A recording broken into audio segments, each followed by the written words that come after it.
Hi, I'm Katrina LaBelle Barr, and thank you for tuning in to my Monologue Monday. Now, today I'm actually going to talk about my dad actually preached about on Sunday. He preached a sermon called The 7 Lessons of Joseph, which I would like to talk about and summarize into a few minutes because these lessons actually apply to people that have a job, and these lessons are really good, and they pertain to how you should act, how we all should act, and to get prosperity and to get those promotions, to get what we need or what we want out of that job. And if you are looking for a promotion in your job, I would love to encourage you to read the word and specifically study about Joseph. Every single place and position Joseph was in, he got promoted. He was respected, and I'm going to go into that. Okay, the first lesson is don't be bitter. Joseph had, if you know the story, Joseph had something tragically happen to him and was betrayed by the people he loved dearly. But he did not let that make him into a bitter man. There are a lot of times where I have seen employees come into a job and they bring their problems, their life drama, and their attitudes that they get from outside also into the workplace. Your company is paying you to work. They're not paying you to take all your frustrations out on the customers, out on employees, out to your projects and to your work. They're paying you to be a good employee. They're not paying you to have a bad attitude. So that bitterness, that anything that's going on at home, leave it at home. Don't bring it onto the job. You gotta get over it. Don't let the sun go down on your wrath. Just give it over to God and let Him handle it, okay? But don't be bitter. No bitterness. Something that goes along with that is don't lash out.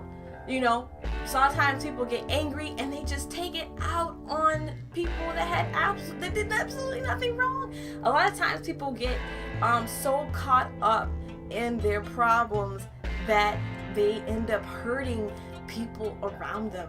They're hurting some innocent person that had nothing to do with it. That person did nothing to you, and you're letting somebody else's craziness drive you crazy and to drive somebody else crazy. Don't lash out on people. You need to find that time with God, find that prayer closet, find a way to get rid of that anger. Just because somebody does something evil to you does not give you the right to be evil to someone else. I understand we all get angry, but that doesn't mean that you have the right to hurt someone else. And when you lash out on innocent people, those innocent people start to look at you in a totally different light. And next thing you know, you have started a cycle with the person that made you go crazy.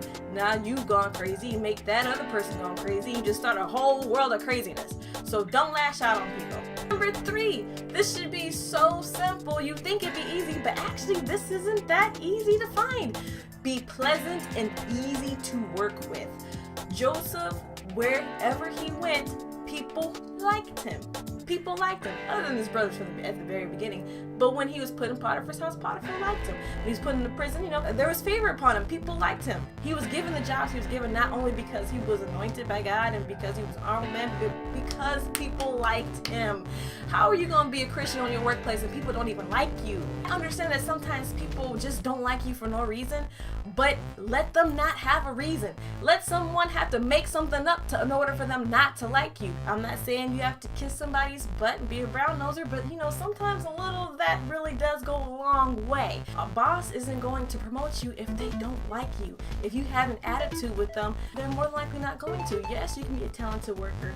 Yes, you can outsell everybody. Yes, you can do those projects right. But somebody will say, you know what? Their attitude is not worth the skills.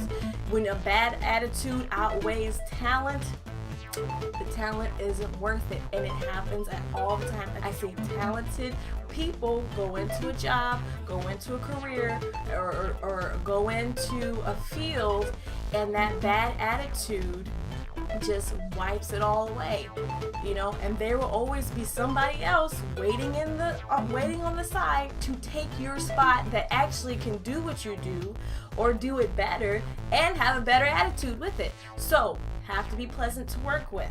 Number 4, learn everything. If you're on a job and you want a promotion, learn how that job works. Learn every single little thing that you can on that job. Joseph, there was no way he could have gone into running Egypt without learning how to run Potiphar's house. Learn your field, learn your job, learn your craft, every single thing. Don't be content in the learning process. You can be content in everything else, but don't be content when it comes to learning something. Get wisdom and understanding continuously. Why wouldn't you want to get smarter on your job? It drives me up a wall when I see someone not wanting to consistently improve themselves. You know, a company always wants to expand. A company always wants to make more money. A company always wants to go outside of the box. You have to continue to grow, because you never know what other opportunities there might be for you. You might say, oh, well, I like my job, and and that's that, and I don't need to do anything else. But you never know. You might think you have your dream job, and actually your dream job, a different, totally new dream job might just drop into your lap. But if you're not prepared for it, you're not gonna get it. So you should learn everything that you can. If you're into music and you mastered the piano, try the guitar, try the drums, try music theory. Keep going. Don't stop learning. Be industrious. Be a hard worker. It is so hard to find a good worker nowadays because people don't want to work. People kind of coming in late, have an attitude, being lazy. I'm not gonna hire you if you're like that, and I'm not gonna keep you on if you're like that. I'm telling you right now, if you are a Christian, if you call yourself a Christian, you need to be one of the hardest, one of the best working people on the job, if not the best, then one of the best. Being a hard worker. Hard workers get promoted. If you have a job and it's your day off and they call you into work and you haven't been getting that many hours, this is your opportunity to start to get more hours. Take that phone call.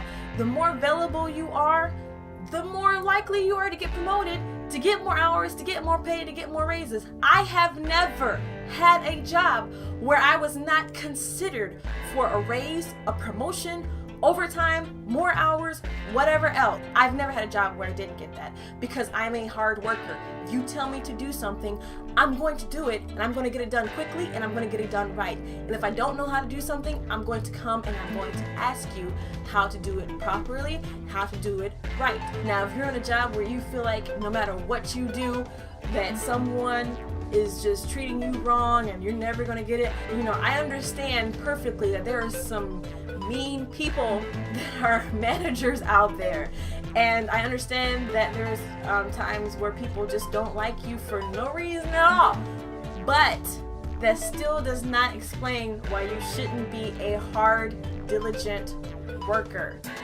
because it's, at the end of the day, it's not about you, it's about the consumer. It's about getting the right product to the right person. And if that job you feel like isn't working out, then go to the next job and apply for another one and show them your work ethic. Show them the results of your hard work, of your diligence.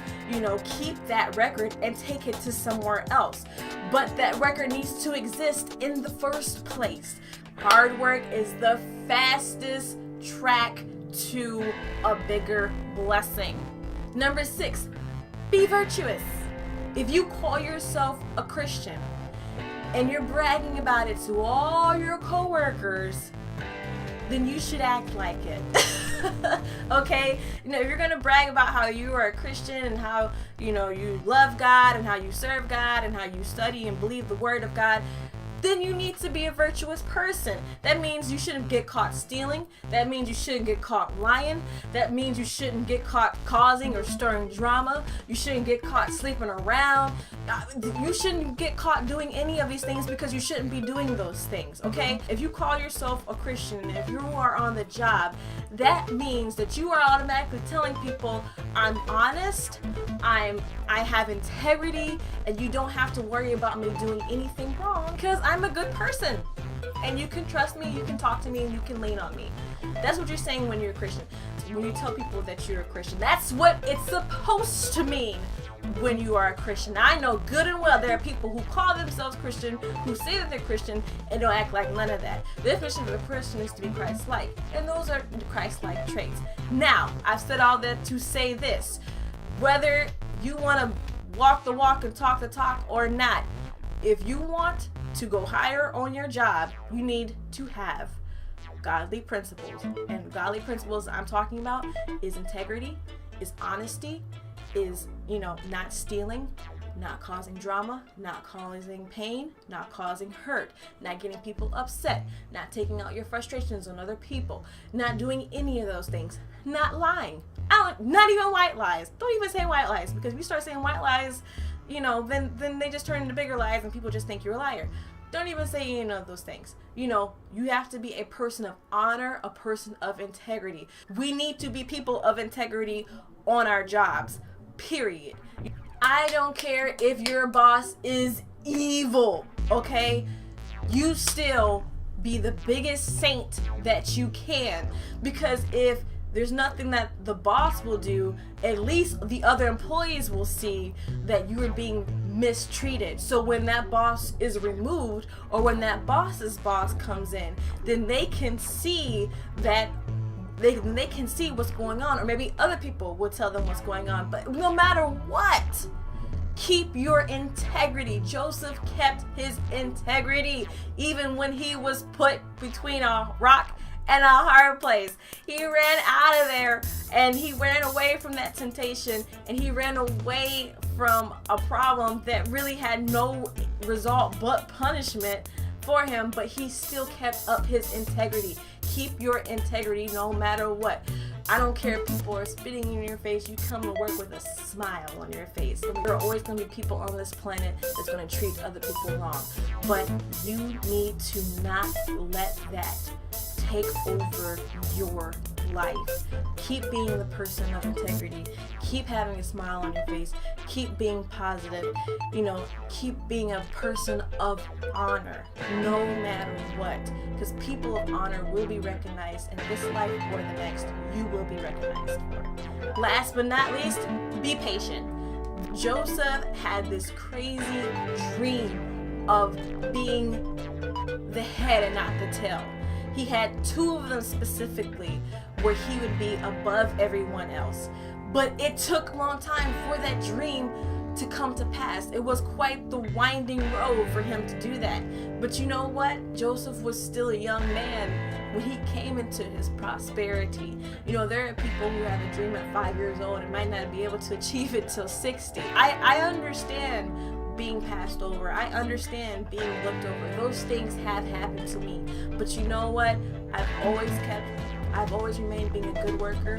I always made sure that I kept up my integrity, and I always made sure that no matter what, I always got my job done.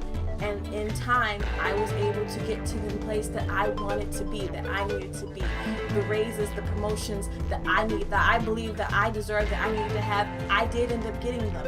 And there were times that it felt like I got slapped in the face. But you know what? I'm here now. I'm here now because I let patience work its perfect work in me. I was patient, and I let the blessing come to me in the time that it was supposed to come to me. I remained a person of integrity. I didn't tell anybody off. There have been times in my life where I've wanted to tell my superiors off, where I felt that I was completely wrong. And every time I stepped outside that job, somebody else would say, they treated you wrong. You need to go over there and blah, blah, blah, blah, blah, blah, and wave that finger and shake that head and put your hand on your hip and tell those people off. But you know what? I didn't. I kept up my job. I kept my integrity. I kept doing what I was supposed to do. And I ended up getting the blessing in the long run because I kept my patience. Because you know what? I realized that I'm not on anybody else's timetable but God's. God wants me to have that blessing. I'm going to have that blessing, and I don't care what anybody says. I never cared if someone didn't like me, because the Bible tells me that I am the head and not the tail. I'm above only and not beneath. So I don't care what obstacle is in front of me. If God said I'm supposed to have it, I'm going to have it. So I don't care if I go on a job and the people over me don't like me. If they don't like me, they're either going to end up liking me, or God's going to have to move them out the way and let somebody else get that position and see what's inside of me and promote me. Because I know that I am a child of God. That means I have favor. if you are a person of integrity, if you are industrious, you're a hard worker, if you have the right attitude, if you do all of these things, the blessing is there for you. And if God has to move you to someplace else to get you, for you to be recognized, then let him move you someplace else. But don't let the ball drop. You keep that ball up, you keep your head up, and you keep doing what you're supposed to do. But I implore you, I'm asking you, please study Joseph, study his life, study what he did, and it will only help you on your job.